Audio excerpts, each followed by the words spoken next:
BHU के BA द्वितीय वर्ष में थर्ड सेमेस्टर में एक पेपर है जिसमें वैदिक और पौराणिक धर्म के बारे में पेपर प्राप्त होता है, जिसका कोड है BAA2111।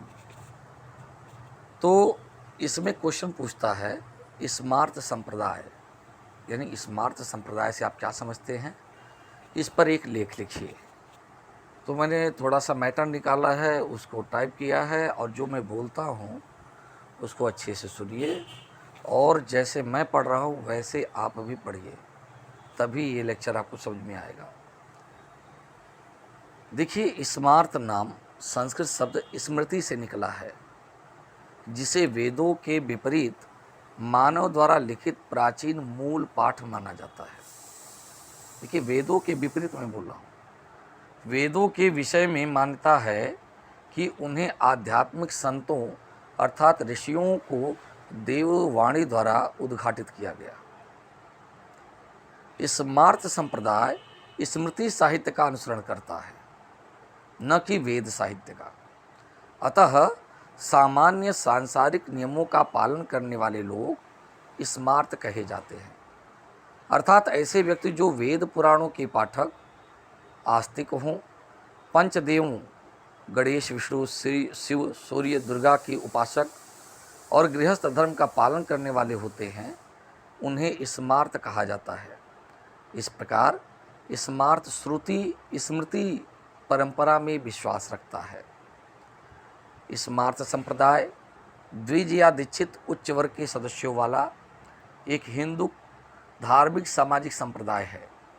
इसके सदस्यों में मुख्य रूप से ब्राह्मण, क्षत्रिय और वैश्य वर्गों के लोग शामिल हैं। स्मार्त ब्राह्मण हिंदू धर्म के सार्वभौमिक मतलब यूनिवर्सल मूल्यों, मतलब वैल्यूज़ को प्राथमिकता देते हैं। वे शिक्षा की सभी शाखाओं में सक्रिय हैं।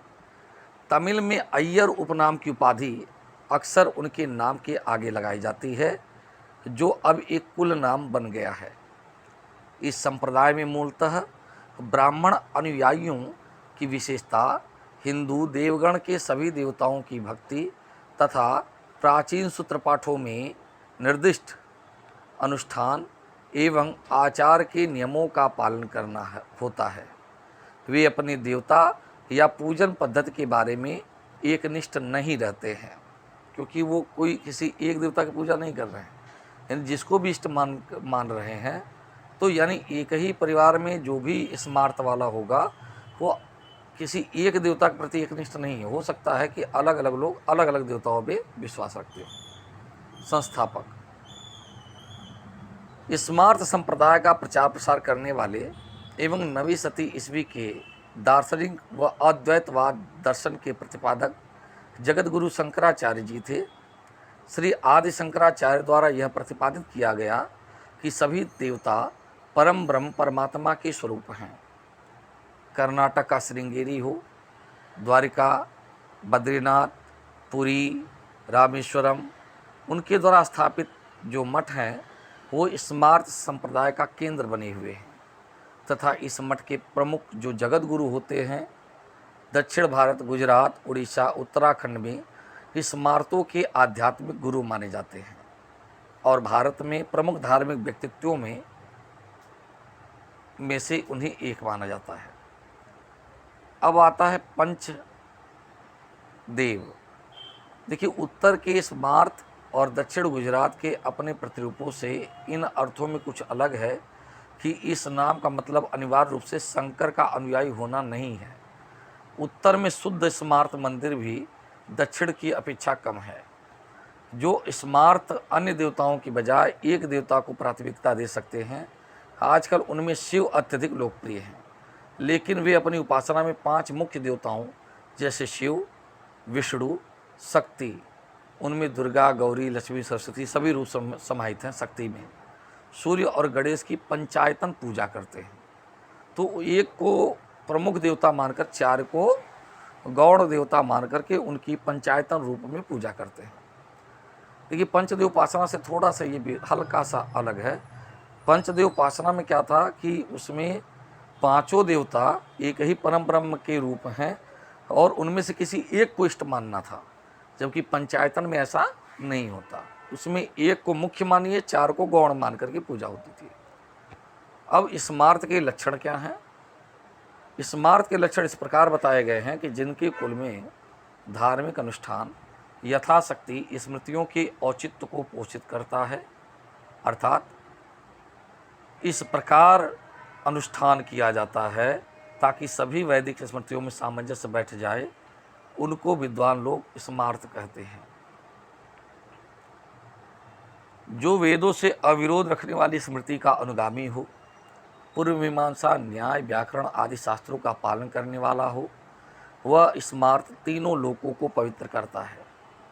जिनकी अद्वैत में मति या मननशीलता रहती हो, अद्वैत ब्रह्म ही जिनकी गति हो, समस्त वेदांत, उपनिषद, ब्रह्मसूत्र, गीता आदि में जिसकी अनुरक्ति हो, वे निश्चय ही स्मार्त हैं।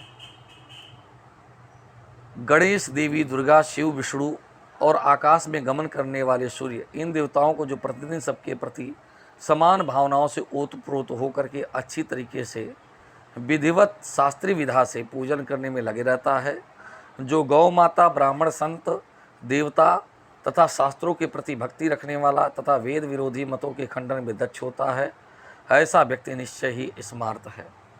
इस प्रकार से देखा जाए तो स्मार्त संप्रदाय आदि शंकराचार्य के द्वारा स्थापित किया गया था और इसका विशेष रूप से प्रचार दक्षिण भारत में हुआ था। इसीलिए स्मार्त संप्रदाय के अनुयायियों की बड़ी संख्या दक्षिण भारत में निवास करती है। उत्तर भारत में इनके बहुत ही कम अनुयायी प्राप्त होते हैं।